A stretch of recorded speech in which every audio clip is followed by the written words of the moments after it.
Analyse communicationnelle numéro 3 pour les municipales d'Avignon 2026.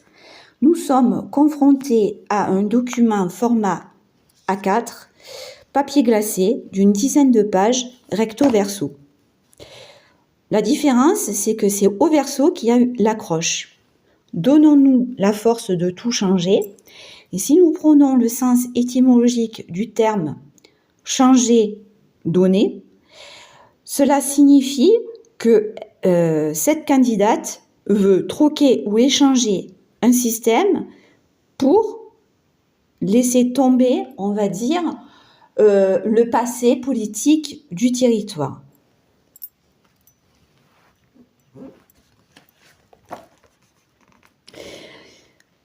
On remarque aussi que la photo est en pyramide et en verticale, ce qui veut signifier un ruissellement, un peu comme les images qu'on nous montre au niveau des continents américains, chinois et russes. C'est la propagande politique dure.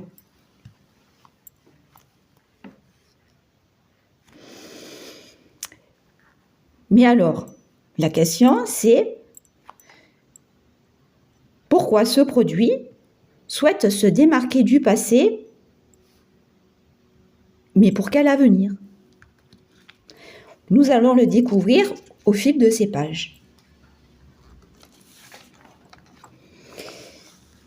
La lettre d'intention est un peu différente des deux autres, puisqu'elle met en avant deux territoires par cette accroche, avignonnaise, avignonnais, montfavetain, montfaveitaine, montfaveitain, ce qui signifie que cette candidate est issue de la culture militante féministe, puisqu'elle met en premier le féminin pluriel et en second le masculin pluriel.